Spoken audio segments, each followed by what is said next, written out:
আজকের এই ভিডিওতে সমসাময়িক কালে তিনজন আলোচিত, কারো কারো কাছে বিতর্কিত হতে পারে, কিন্তু আমাদের এই সমাজে তাদের যথেষ্ট প্রভাব রয়েছে, প্রতিপত্তি রয়েছে।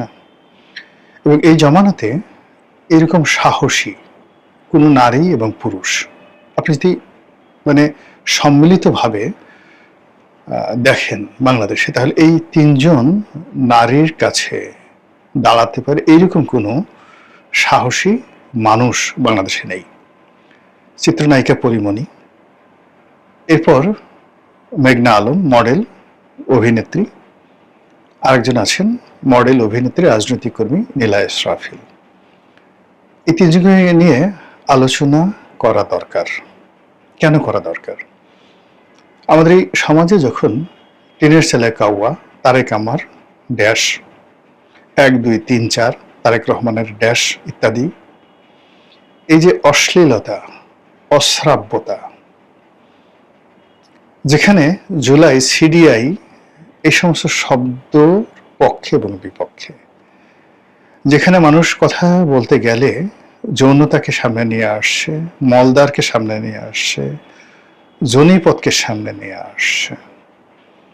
অনেক বড় বড় মানুষ যখন কথা বলতে গিয়ে তারা এই অশ্লীলতা দিয়ে নিজেদের ক্ষমতা দেখাতে চাচ্ছে, তো সেখানে তিনজন নারী, তাদের গ্ল্যামার আছে, তাদের জীবনে বেদনা আছে, তাদের ব্যথা আছে, কষ্ট আছে, আবেগ আছে, অনুভূতি আছে।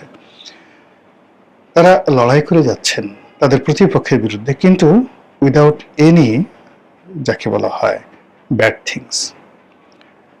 এই তিনজন রমণী একজনও কখনো প্রকাশ্যে কারো বিরুদ্ধে গালি দেননি, অশ্লীল অশ্রাব্য শব্দ উচ্চারণ করেননি। এবং আমাদের এই যে পুরুষতান্ত্রিক যে সমাজ, পুরুষতান্ত্রিক সমাজ ব্যবস্থা এই তিনজন নারীকেই বারবার আঘাত করেছে। তো তারা সেই আঘাতের প্রেক্ষিতে তাদের যারা প্রতিদ্বন্দ্বী রয়েছেন তাদের বিরুদ্ধে লড়াই করেছেন, সংগ্রাম করেছেন, জেল খেটেছেন, কিন্তু সীমা অতিক্রম করেননি। এবং ওই প্রতিদ্বন্দ্বী যারা আছে তাদের ব্যাপারে তাদের যে রিগ্রেট, অর্থাৎ তারা যে তাদেরকে অপছন্দ করছে ইত্যাদি বিভিন্ন বিষয়গুলো নিয়ে কোনো অবস্থাতেই তারা, যাকে বলা হয়, এমন কোনো বদ নজির স্থাপন করেননি, অথবা পরাজিত হয়ে যাননি, অথবা সমাজ থেকে হারিয়ে যাননি, বরং তারা তাদের জায়গাতে টিকে আছেন।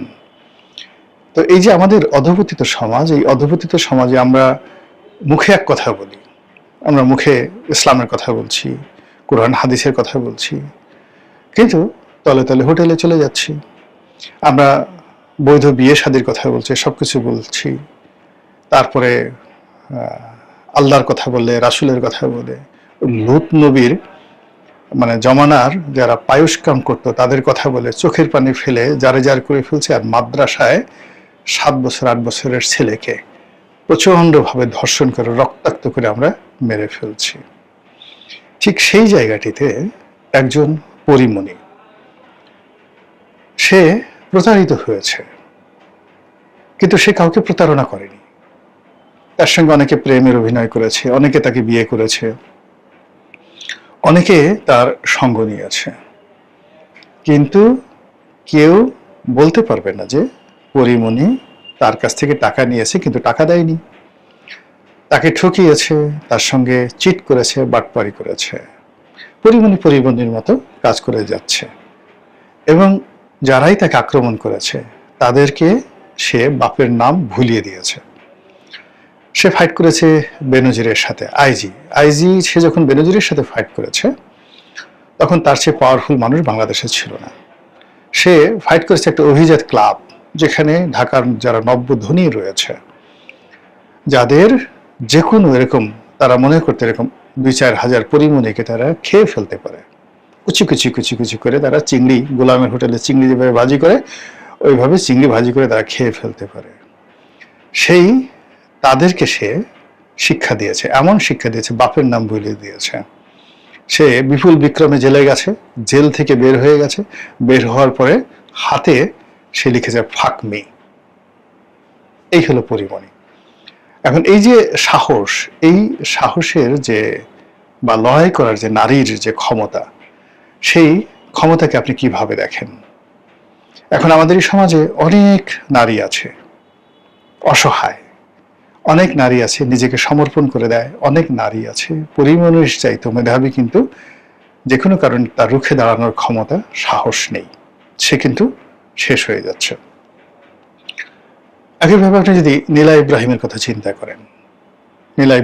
চিন্তা করেন, সেও তার প্রবল প্রতাপশালী শ্বশুরের বিরুদ্ধে লড়াই করেছে, জেলে গেছে, পারিবারিক সমস্যার কারণে তার ঘর গেছে, সংসার গেছে, কিন্তু কোনো অবস্থাতেই তাকে কিন্তু দমাতে পারেনি।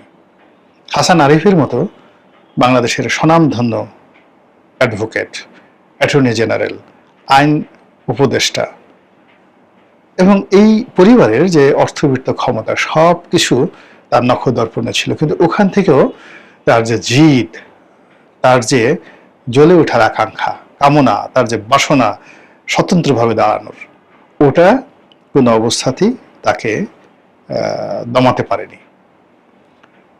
এরপর সে যখন এনসিপিতে যোগ দিল, রাজনীতি করার তার শখ হলো, সেখানে একজন রাজনৈতিক কর্মী বা নেতা, তার সঙ্গে তার একটি সম্পর্কের কথা শোনা গেল।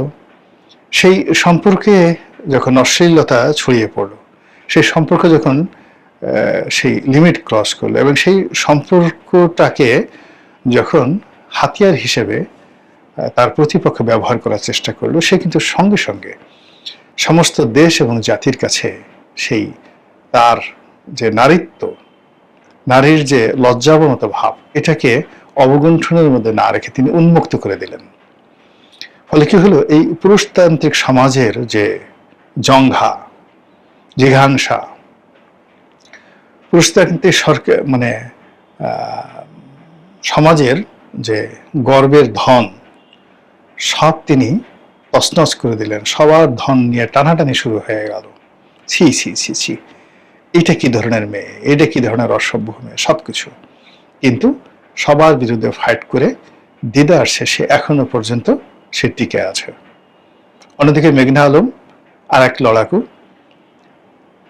তারও ব্যক্তিগত জীবনে সে মডেল, বাংলাদেশের সেরা সুন্দরী, আরো অনেক কিছু সে জীবনে করার চেষ্টা করেছে, কিন্তু যে কারণে তার নাম সামনে চলে এলো, সেটা হলো নজিরবিহীনভাবে বাংলাদেশের একজন রাষ্ট্রদূত ঈশা, সে হলো সৌদি আরবের রাষ্ট্রদূত, তার সঙ্গে তার একটা ব্যক্তিগত প্রণয়, যেটা মেঘনা আলমের বক্তব্য হলো যে তাদের সঙ্গে বিয়ের একটা কথাবার্তা ফাইনাল হয়েছিল, এবং এটা অফিসিয়ালি, এবং সেই বিয়ের যখন কথাবার্তা ফাইনাল হয়ে গেছে, বিয়ে হবে ইত্যাদিতে সমস্ত ব্যাপারে পুনরাটা চলছিল, ঠিক সেই সময়টিতে যে পুরুষের যে স্বাভাবিক একটা বিষয় থাকে, সেই বিষয়গুলো কখনো ঈর্ষা, কখনো নারীকে খুব সহজভাবে পাওয়া, কখনো নারীকে দাসী রূপে ব্যবহার করা, এই জিনিসগুলো যখন কাজ করে, সেই জায়গাতে যখন মেঘনা আলমের সঙ্গে এই বিষয়গুলো ঘটা শুরু করলো, তখন তিনি রিভোল্ট করলেন এবং সৌদি রাষ্ট্রদূতের প্রেমিকা হন, বাগদত্তা হন, বা অন্য যেভাবেই ফর্ম করেন না কেন, একজন সৌদি রাষ্ট্রদূতকে তিনি বাংলাদেশের মতো জায়গায় থেকে কবজায় এনেছেন, কবজায় রেখেছেন, যেখানে রাষ্ট্রদূতের সাথে দেখা করার জন্য আমাদের মন্ত্রীরা গিয়ে লাইন দিয়ে বসে থাকে। রাষ্ট্রদূতের জুতা টানার জন্য যেখানে বাংলাদেশের বহু মানুষ, হাজার কোটি টাকার ব্যবসায়ী, আদম ব্যবসায়ীরা মধ্যপ্রাচ্যের যে কোনো রাষ্ট্রদূতের জুতা টানার জন্য, জুব্বা ধরার জন্য, হাতটা চুমো খাওয়ার জন্য পাগল হয়ে যায়, তো সেখানে মেঘনা আলম একজন সৌদি আরবের মতো প্রভাবশালী দেশের রাষ্ট্রদূতকে তার বাহুবন্ধনে, তার প্রেমের স্পর্শে তিনি মুগ্ধ করতে পেরেছেন, আকর্ষণ করতে পেরেছেন এবং তাকে নিয়ন্ত্রণ করতে পেরেছেন। এবং যখন এই সৌদি রাষ্ট্রদূতের সঙ্গে তার কনফ্লিক্ট হলো, কন্ট্রাডিকশন হলো, সেই কন্ট্রাডিকশন তিনি জেলে গেছেন, এটা সত্য, কিন্তু সেই মেঘনা আলমের বিরুদ্ধে পুরো রাষ্ট্র ব্যবস্থা দাঁড়িয়েছিল এবং সে পুরো রাষ্ট্রের বিরুদ্ধে যুদ্ধ করেছেন, এবং একই সঙ্গে সৌদি সেই রাষ্ট্রদূত, তিনি মেঘনা আলমের সাথে যুদ্ধ করে পারেননি, তাকে এই দেশ ছেড়ে চলে যেতে হয়েছে। এখন এই তিনজন নারী, এই তিনজন নারীকে নিয়ে আমি কেন কথা বললাম? এই কারণে আমাদের বাংলাদেশে একটা অশ্লীল সিন্ডিকেট তৈরি হয়ে গেছে, ইল্লু বিল্লু, ইল্লু বিল্লু সিন্ডিকেট। এরা দেশের বাইরে থেকে, এদের মূল কাজ হলো নারীদেরকে টার্গেট করা। তারা এই পরিমণি, মেঘনা আলম কিংবা নীলা ইসরাফিল, এদের মতো টেলিভিশনে যারা সুন্দরী উপস্থাপিকা আছেন, সেটা নবনীতা চৌধুরী বলেন, মানে নাজনীন মুন্নি বলেন, শারমিন চৌধুরী বলেন, যারা যারা জাস্ট সেলিব্রিটি সুন্দর, এদের চরিত্র হরণ করা, এদের সম্পর্কে অশ্লীলতার বাণী ছড়ানো, এদেরকে পর্ণ নায়িকা বানানোর জন্য এইরকম কিছু ইল্লু বিল্লু যারা মানুষের পর্যায়ে পড়ে না, এদের যে চিন্তা চেতনা কর্ম, আপনি চিন্তা করেন, মশার একটা ধর্ম থাকে, সব মশার একটা শ্রেণী থাকে। যেমন এটা এনিফ্লিস জাতীয় স্ত্রী মশা, ম্যালেরিয়া ছড়ায়, এরা চিকুনগুনিয়া ছড়ায়, এরা দিনে কামড়ায়, এরা রাতে কামড়ায় না, অর্থাৎ মশারও একটা শ্রেণী চরিত্র আছে। কিছু মশা নির্দিষ্ট জায়গায় থাকে, ডোবানালায় থাকে, কিছু মশা ফুলের টবে থাকে, কিছু মশা ফুলের উপরে থাকে, কিছু মশা ফলের উপরে থাকে। কিন্তু ইল্লু বিল্লু যারা আছে, মানে মশারা যে মশার জীবাণুতে থাকে, ডাস্টবিনে থাকে বা আবর্জনায় থাকে, সে কখনো ফুলের উপর বসে না। কিছু মশা আছে কামড়ায় না, শুধু গুনগুন আওয়াজ করে। কিছু মশা আছে কোনো গুনগুন আওয়াজ করে না, কামড়ায়। অর্থাৎ মশার মধ্যে 10টা প্রজাতি আছে এবং এক প্রজাতি আর এক প্রজাতির মতো আচরণ করে না। কিন্তু ইল্লু বিল্লুদের যে চরিত্র, এটা এতটা অমানবিক চরিত্র, এরা সমস্ত মশা প্রজাতিগুলো যে কাজগুলো করে না, তার চেয়ে খারাপ কাজ তারা করে। প্রকৃতিতে ধরেন যোগ আছে, যেগুলোকে আমরা খুব ঘৃণা করি, গিলগিল গিলগিল করে সারা শরীরে, যোগ। কেঁচো আছে, তারপরে বিচ্ছু আছে, এই প্রাণীগুলো, তারপরে সর্বভুক তেলাপোকা আছে, এদেরও একটা চরিত্র আছে, এদেরও একটা চরিত্র আছে। মানে এই চরিত্রগুলো আপনি দেখবেন যে একটা তেলাপোকা সে কখনো কোনো সুঘ্রাণ ভালো জায়গাতে সে যায় না, ময়লা আবর্জনা অন্ধকার যে জায়গা আছে সেইখানে সে, তেলাপোকা যদিও সর্বভুক প্রাণী, কিন্তু আসলে সব ভালো জিনিস সে খায় না বা সব ভালো জায়গায় সে যায় না, তারও একটা চরিত্র আছে। তো এই ইল্লু বিল্লুরা, তারা এই তেলাপোকার এই চরিত্র নাই। বড়জোর প্রকৃতিতে সবচেয়ে ডেঞ্জারাস প্রাণী সেটা হল মাছি। এই পৃথিবীর যত যোগ জীবাণু পরিবহন করে মাছি। এরা মানুষের ঠোঁটে বসে, মানুষের গালে বসে, মানুষের কপালে বসে, পোলাও কুরমার উপর বসে, বসে 1 মিনিটে গিয়ে আবার পায়খানার উপর বসে, 1 মিনিটে পরে প্রস্রাবের উপর গিয়ে বসে, আবার একটু পরে ফুলের উপরে গিয়ে বসে। মাছির মতো এরকম ভার্সেটাইল, জীবাণু ছড়ানো এবং এতটা ক্ষতিকর প্রাণী প্রকৃতিতে আর নাই। আপনি এই ধরনের ইল্লু এবং বিল্লু, এদেরকে আপনি বড়জোর মাছির সাথে তুলনা করতে পারেন। এই 3 জন রমণীর বিরুদ্ধে এই ইল্লু বিল্লুরা সর্বশক্তি নিয়োগ করে, তাদের যেটিকে বলা হয় ক্যারেক্টার অ্যাসাসিনেশন করার চেষ্টা করেছে, 1 বার 2 বার 3 বার, বারবার। এবং সেই ইল্লু বিল্লুদের আক্রমণে বহু মন্ত্রী, বহু পীর মাশায়েখ, বহু নেতা চিত হয়ে পড়েছেন। অনেকে তার অঙ্গ প্রত্যঙ্গ হারিয়ে ফেলেছেন, অনেকে ভয়ে তার অন্ডকোষ পেটের মধ্যে ঢুকে গেছে।